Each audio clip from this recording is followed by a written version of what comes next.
کم و بیش گمرکی شدید و حالا اطلاعات گمرکی رو زیاد شده، انتظار میره که این موارد رو هم رعایت کنید.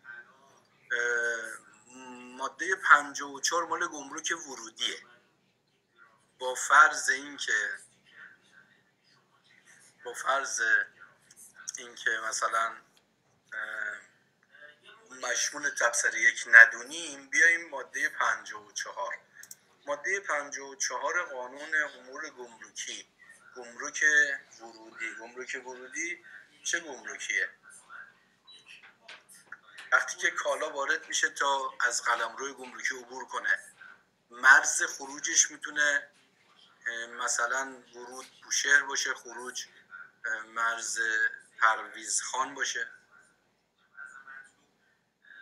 و میتونه مرز خروجیش میدونید مثلا منطقه ویژه اقتصادی سلفچگان باشه در داخل کشور، معنی نداره.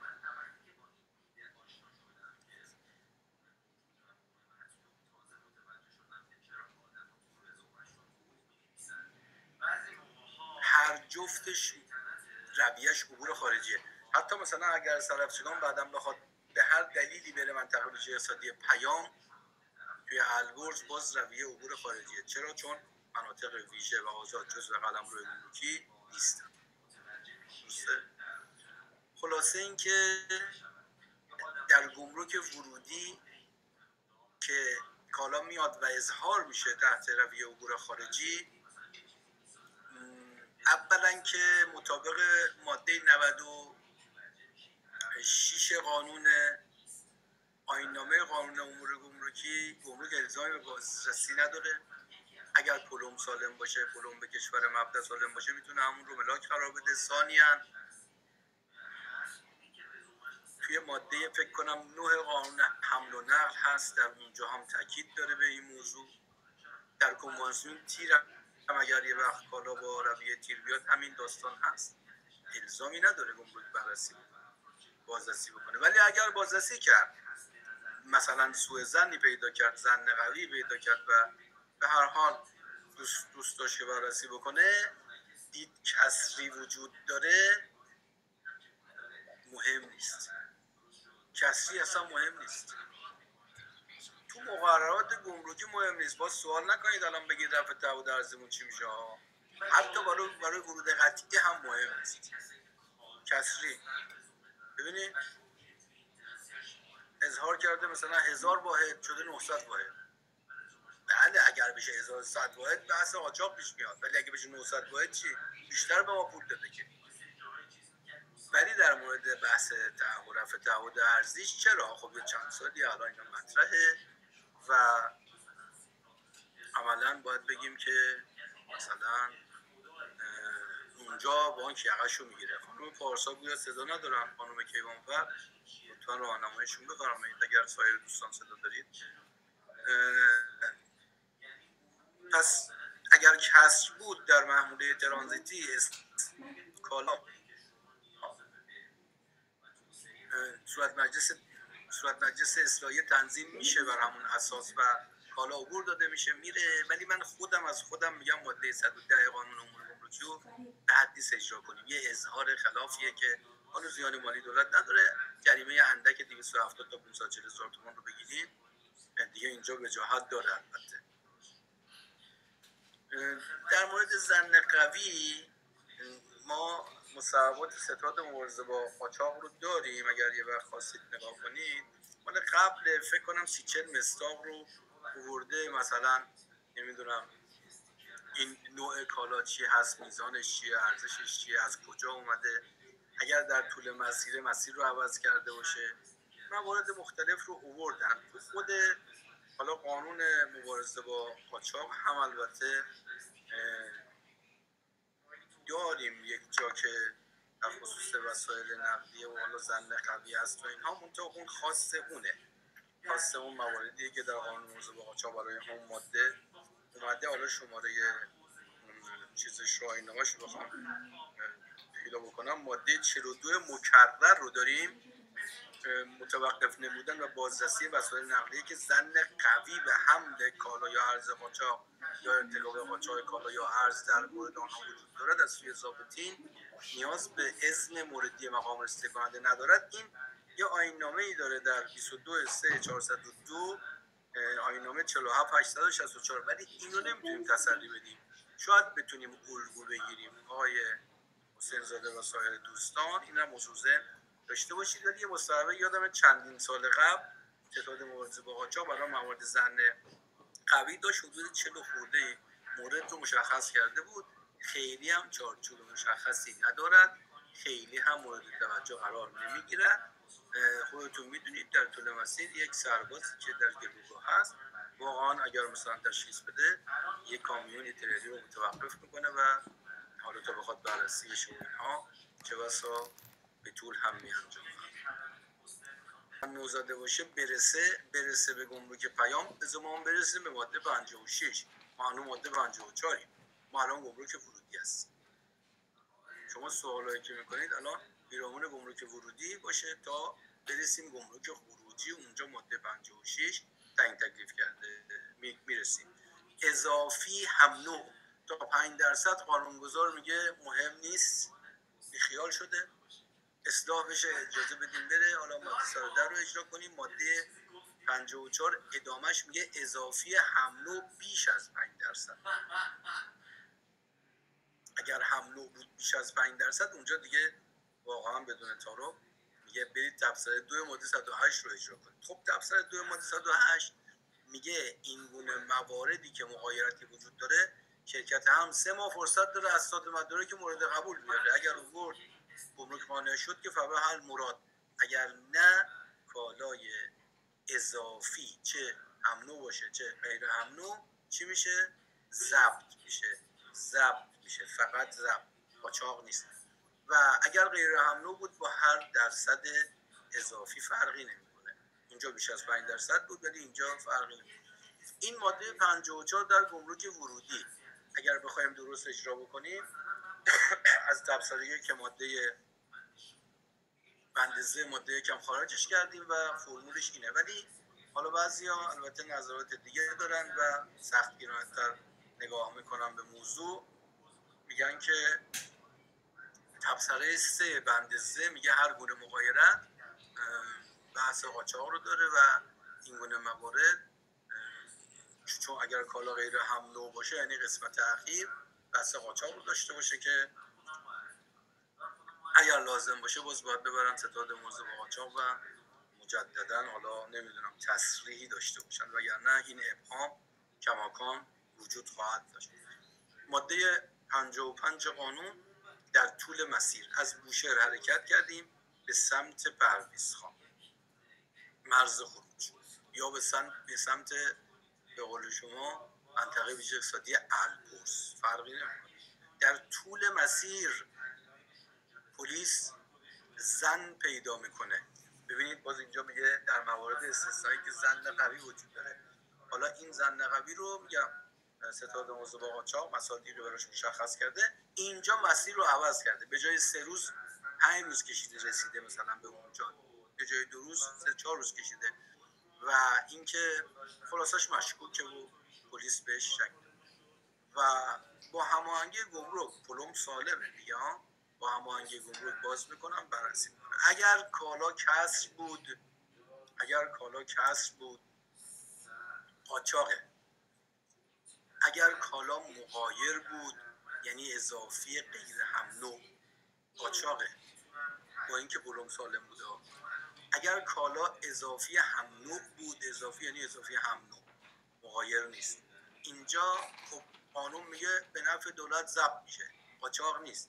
ولی شاید حالا مثلا باز این بحث مطرح بشه از سوی برخی که تبصره 2 بند ز چی میگفت بعد از ترخیص هر کالایی باشه چه هم نوع چه غیر هم نوع اضافی قاچاق. یادتونه؟ و بعضی ها متوسل میشن به تبصره 2 بند ز و این مورد رو با اجازه شما یا بدون اجازه شما میگن قاچاقه که این هم حالا اگر قرار باشه که مثلا تعیین تکلیف بشه، باز باید مصوبات ستاد موضوع با قاچاق حداقل یا خود مجلس یا نمیدونم دولت ورود کنن و تعیین تکلیف کنن، وگرنه میتونیم بر اساس اون تبصره بگیم مثلا این مورد هم قاچاق هست. رسیدیم به گمرک البرز، منطقه ویژه اقتصادی پیام و یا پرویزخان که بخواد خارج بشه بره عراق فرقی نمیکنه، هر دو گمرک خروجی هست. در گمرک خروجی تکلیف چیه؟ در گمرک خروجی ببینیم تکلیف چیه.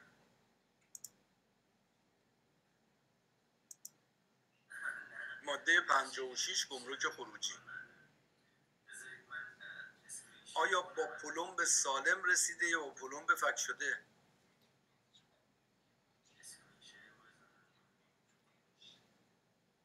در طول مسیر پلمب فک شده یا سالمه؟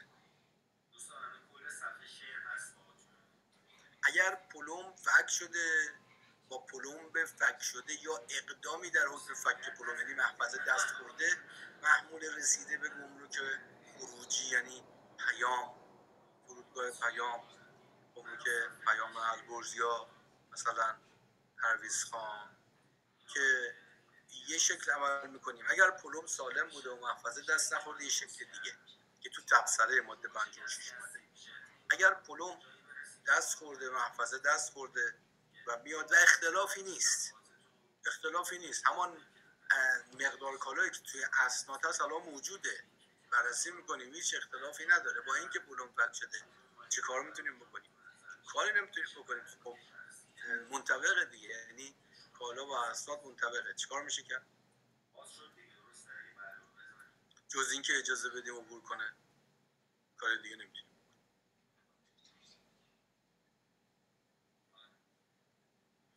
ولی در مورد فک پلمبش باید مراتب به دادستانی اعلام بشه. 91 روز تا 2 سال حبس رو داد، یا حالا تبدیل جزای نقدی اینها اونجا اومد. اگر پلمب فک شده باشه، اختلاف هم کشف بشه در گمرک خروجی، این اختلاف چه اختلافی میتونه باشه؟ حالا سوالی که دوستان پرسیدن آقای رحیم، میگن که مثلا مستعمل باشه بعد نو زده، این مغایرته. در اینجا میشه کاریش کرد یا نه؟ در گمرک خروجی کالا رسیده، پلمبم سالمه، پلمبم فک شده، اول باید برامون محرز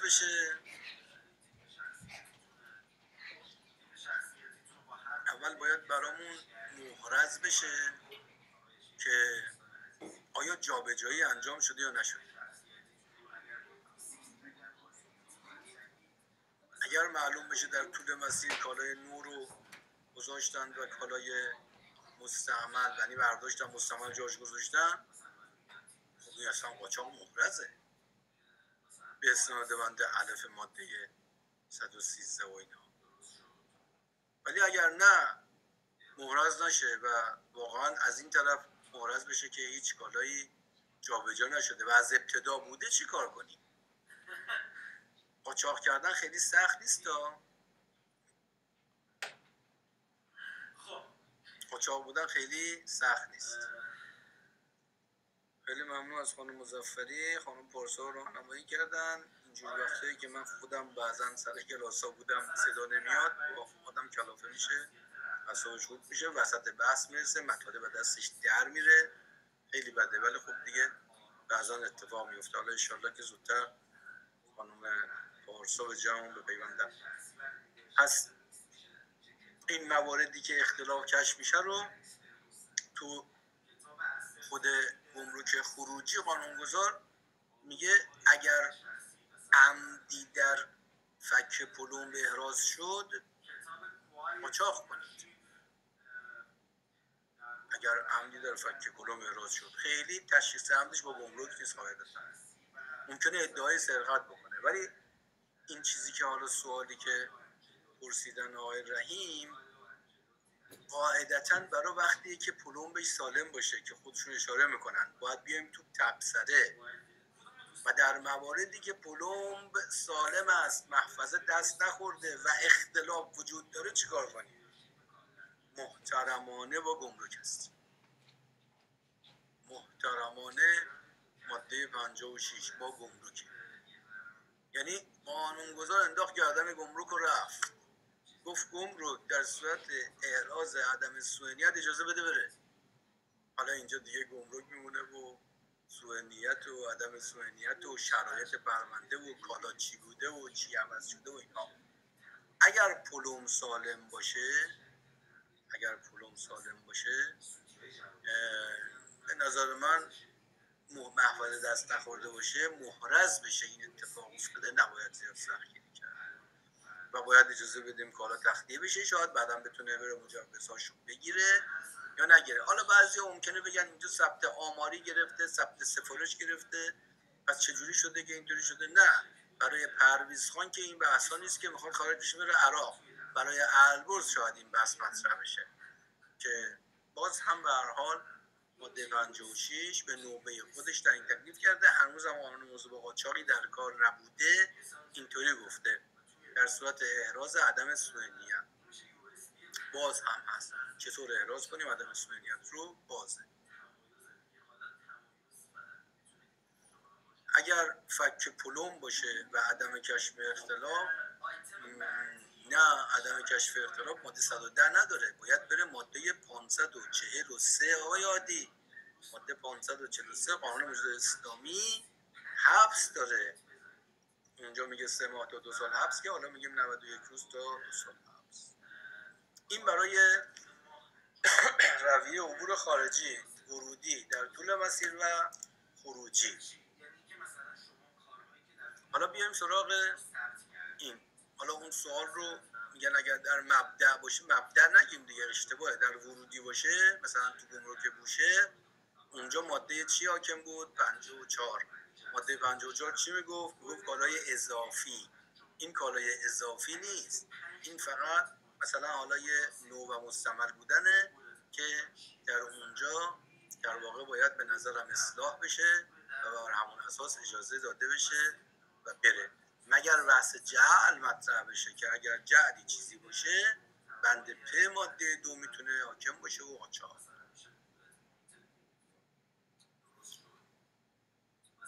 در حالت ترانزیت خارج مناطق آزاد اینکه بخواد جریمه بشه، حالا تو کدوم مرحلهش میفرمایید؟ اولا که تو ورودی که خب به هر حال باید ببینیم کی اظهار میکنه. قاعدتا شرکت حمل، جریمه‌ش هم که جریمه ناچیزیه، چیزی نیستش، 110 چیزی نیست، 540,000 تومان، ولی شرکت حمل اظهار میکنه بله جریمه با خودشه. در طول مسیر قانون میگه با راننده است. نمایندگی شرکت اگر نمایندگی داشته باشه، شرکت نداشته باشه با راننده است. اونم اشاره کرده بود. ماده 57 همون بند ب ماده 113 دوستان، ظرف مهلت مقرر خارج نشود چی میشه؟ قاچاق میشه. ماده 57 هم همونه. میگه خب حالا اگر یه وقت در طول مسیر از بین رفت، بعدم ما متوجه شدیم از بین رفته و این از بین رفتنش محرز بشه، آیا قاچاق؟ خیر، همون که گفتیم اگر عمدی در کار نباشه قاچاق نیست. خب منطقی هم هست که قاچاق میشه. ولی حقوق ورودی رو چیکار کنیم؟ قانونگذارم گیر داده به حقوق ورودی. اینجا میگه اگر این بالاخره کالایی که اینجا از بین رفته، قانونگذار یه کالایی که از بین رفته در اثر عذر موجه از بین رفته باشه، اینجا با اجازه شما حقوق ورودی رو نمیگیریم، ولی میگیریم. ولی اگر در اثر فورس ماژور باشه حقوق ورودی رو نمیگیریم. تفاوت قائل شده بین فورس ماژور و عذر موجه. فورس ماژور و عذر موجه رو جدا میکنه. حالا چه تفاوتی بین این هاست و چطور میشه واقعا تشخیص داد؟ فورس ماژور رو از عذر موجه کار ساده ای هم البته نیست. قبول دارید؟ در فورس ماژور یک حادثه خارجی غیر قابل پیش‌بینی، غیر قابل دفعه. عضو موجه بیاد مثلا ثابت بکنه واقعا تقصیری نداشته فلان، ولی فورس ماژور نیست، خارج از ارادش نیست. شاید تصادف رو مثلا اینطوری ملاک قرار بدیم،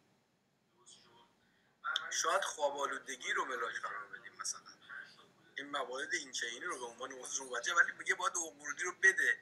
این مقدار نامردیه دیگه، ورودی رو باید بده. در کنوانسیون تیر که مال امر نقل بین‌المللیه اونجا یه فرقی نمیکنه، چیزی نباید بده. ولی در اینجا چرا؟ من حالا مثلا مثال میزنم، میگم راننده داره با 60-70 تا سرعت میره، حالا عادیه، خیلی چیز نیست و تقریبا سرعت مطمئن است، یعنی بعد یه دفعه گوسفندا مثل گاو سرشون رو میندازن از این ور جاده برن اون ور جاده، دیدید؟ بالاخره بعد خب این بیچاره هم میخواد به گوسفندا نزنه. حالا نگاه نکنید کرمانشاه گوشت ارزونه و اینها دیگه، تهران گوسفند زیر 20 میلیون نیست، گوسفند خوب. خب این بیچاره میخواد نزنه به گوسفندا، چپ بکنه، کالا از بین میره. اینو فورس ماژور بگیریم، آقای احمدی یا عضو موجه بگیریم، ورودی رو ازش بگیریم، کالا از بین رفته، ماشین چپ شده، خودش زخمی شده، بیچاره شده، حالا مثلا ورودی رو بگیم باید بده. البته شرکت هم سخته واقعا. توی قانون مبارزه با قانون تو کنوانسیون تیر مثلا این بحثا نیست، میگه اگر کالا از بین رفت نده. تشخیص فورس ماژور و تفکیکش هم اگر مورد اعتراض باشه با کمیسیون صیغه اختلافات گمرکی اینم البته بگیم، ماده 144 این رو تاکید داره، اگر دوست داشتید ببینید. بریم سراغ عبور داخلی. همین ها رو آقای شیخ محمدی فورس ماژور میگیرن. سرقت رو گمرک نه، مرجع قضایی فورس ماژور میگیرن، نگران نباشید. خب تو گمرک مبدأ در عبور داخلی همون بوشهر رو تلقی داشته باشید، در نظر داشته باشید بوشهر رو، ولی این دفعه مقصد کجاست؟ مقصد گمرک کرمانشاه، نه پرویزخان، خود گمرک کرمانشاه. البته گمرک، حالا من زیاد اومدم گمرک کرمانشاه، خیلی محوطه بزرگی نداره، ولی فرض کنیم حالا میخواد بیاد تو همون گمرک کرمانشاه و محوطه محصولی که اماکن گمرکیه کالا نگهداری بشه، مقصد اونجاست که بعدا ترخیص میشه. مثلا در بوشهر کالا بازدید میشه، میبینیم کمه، مهم نیست. میبینیم اضافی هم نوع تا 5% مهم نیست، اضافی هم نوع بیش از 5%. اینجا چیکار کنیم؟ میگه بره دفتر 2 ماده 108 3 ماه فرصت داره، اگر نه ضبط میشه کالا. یعنی شبیه عبور خارجی بود، ولی اضافی غیر هم نوع میگه قاچاق میشه، اضافی غیر هم نوع قاچاق میشه. این با عبور خارجی متفاوته، اضافی غیر هم نوع قاچاق میشه این مورد. یعنی با اینکه جفتشون تو بوشهرن، ولی چون یه جا مقصدش منطقه ویژه بود یا پرویزخان برای ترانزیت خارجی، اون یکی مقصدش یه گمرک داخلی بود برای ترانزیت داخلی، یا حتی مقصدش انبار اختصاصی یه شرکتی بود، اینها میشن در واقع قاچاق. که حالا این خودش نیاز به بررسی داره، البته بازنگری حالا بگیم بهتره داره، که چندین بارم بحث شده که اصلاح بشه، ولی خب نشده. بند ب ماده 2 قانون موضوع با قاچاق رو داریم در طول مسیر از بوشهر حرکت کرد به سمت کرمانشاه، به سمت اصفهان، به سمت قم، یعنی ترانزیت داخلی. خب در طول مسیر اگر کالا دستپخت بخوره چی میشه؟ اگر کالا رو بردارن، کالایی بذارن، خب این که معلومه قاچاق میشه، شکی نیست درش. قانون هم تو قانون موضوع با قاچاق بند ب میگه تعویض یا کاهش محموله عبوری. عبور داخلی. خب پس مستند هم داریم و دیگه بحثی نیستش، ولی ممکنه در طول مسیر آسیب ببینه، دچار سانحه بشه فلان. اینا قانونگذار پیش‌بینی کرده ماده 113 این نامه و خیلی بحث خاصی نداره که بخوایم روش بحث کنیم. در طول مسیر حرکت کرده بند به ماده 113 حرکت کرده، بوشهر منتظر کرمانشاه اوکی بده، اصفهان اوکی بده که رسیده نمیده. 2 روز، 3 روز، 4 روز، 5 روز. تو ماده 62 توی ماده 60 آره همین ماده 62 همینجا حد اکثر تا 5 روز داره، همینجا اومده تفسیر تا 5 روز گمرک بوشهر بررسیاشو انجام میده. تا 5 روز بررسیاشو انجام میده.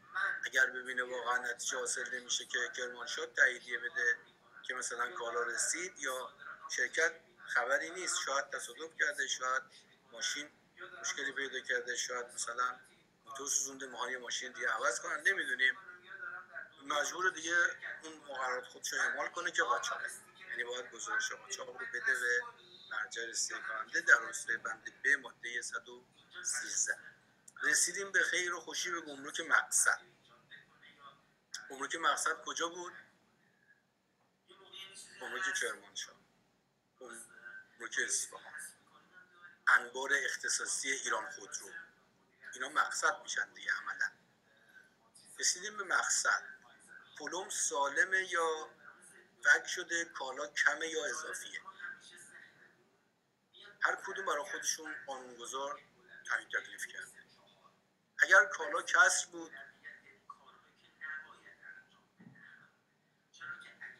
و پلم هم سالم بود، محفظم دست نخورده بود، کسر تخلیه بگیرید. کسر تخلیه مطابق ماده 104 قانون میگه 3 ماه فرصت. 3 ماه فرصت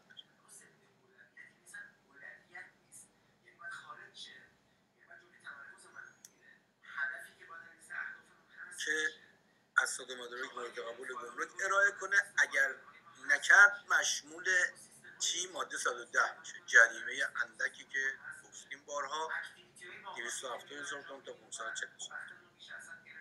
اگر کالا کسر بود، پلم فک شده بود، اینجا معلومه که یه حرکتی شده. رسیدی به گمرک کرمانشاه هم پلم فک شده یا محفظه دست خورده هم کالا کمه. خب قانونگذار میگه بس قاچاقه دیگه، ولی به شرطی که باز محرز بشه، یه وقت نکنه سرقتی بوده، نکنه توی مثلا فک پلم واقعا این بنده خدا تقصیر نداشته، در اثر فورس ماژور بوده. این بحث ها رو مطرح کرده که من حالا خلاصه‌شو براتون نوشتم اینجا، دیدید خودتون توی متن ماده هم اشاره شده. در صورت سالم بودن محروم و پلم و محفظه حمل بار و عدم دخل و تصرف مشمول موارد که از تخلیه می‌گردد. بعد میگه کالای عبوری در صورت دخل و تصرف در محروم و پلم و مشاهده کسی مشمول قاچاق می‌گردد.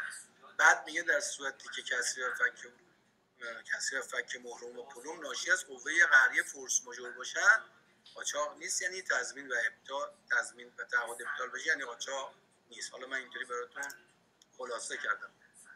اگر احیانا کالا در گمرک مقصد اضافی باشه، این دیگه تو ماده 63 تعیین تکلیف نشده، ولی من اینجا آوردم. تبصره 2 ماده 104 به شرطی که پلم سالم باشه، رسیده کالا پلم سالمه، محفظه دست نخورده، معامله چی باش میکنیم؟ اضافه تخلیه. اضافه تخلیه همون فرمول رو داره. کالا در واقع یعنی 3 ماه به شرکت هم فرصت داده میشه اسناد مدارک بیاره، در غیر این صورت چی میشه؟ کالا ضبط میشه. پس بحث قاچاق نداره. صحبت از بیشتر مقررات مربوط به مصادیق قاچاق بود. من دیگه وارد جزئیات بحث قاچاق و آیین دادرسی و اینها نشدم، یعنی نتونستم بشم، 4 ساعت که بیشتر نبود. ملاحظه فرمودید حالا با توضیحاتی که دادیم نه خیلی زیاد تونستیم که مطالب رو به گونه‌ای که حالا انتظار میرفت تمام کنیم. اگر مقبول دوستان افتاده باشه من در خدمتم خانم کیوانفر و سایر دوستان. اگر نکته‌ای، سوالی، ابهامی هست میبخشید. بعد از ظهرم بود، ساعت 2 تا 6 ازشتون استراحت. خدا قوت، خسته نباشید. زنده باشید. خیلی ممنون. آقای احمدی میگن اجازه انتشار دوره رو میدید. بله مشکل نداره، پاورپوینت در اختیار دوستان قرار بدید، هیچ مشکلی نیست. کما اینکه در همه کلاس ها ما این کار رو انجام میدیم. تعلیم و تعلیم عبادت هست، انشالله که از این باب مشمول رحمت الله بشیم. در خدمتم اگر خانم کیوانفر نکته‌ای هست.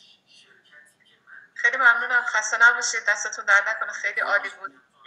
از همه دوستانم متشکرم که تا این موقع وقت گذاشتن. تو این هوای سرد، اینجا هم کاملا برفیه. خب این نشستم پای بخاری مشکلی نیست که. من که یخ کردم از صبح تا حالا، چون شوخاژ اداره خاموشه. جایی که من هستم هوا خیلی عالیه، با یه پیرانم ما میریم بیرون، هیچ مشکلی. انشالله که همیشه سلامت باشید و تندرست.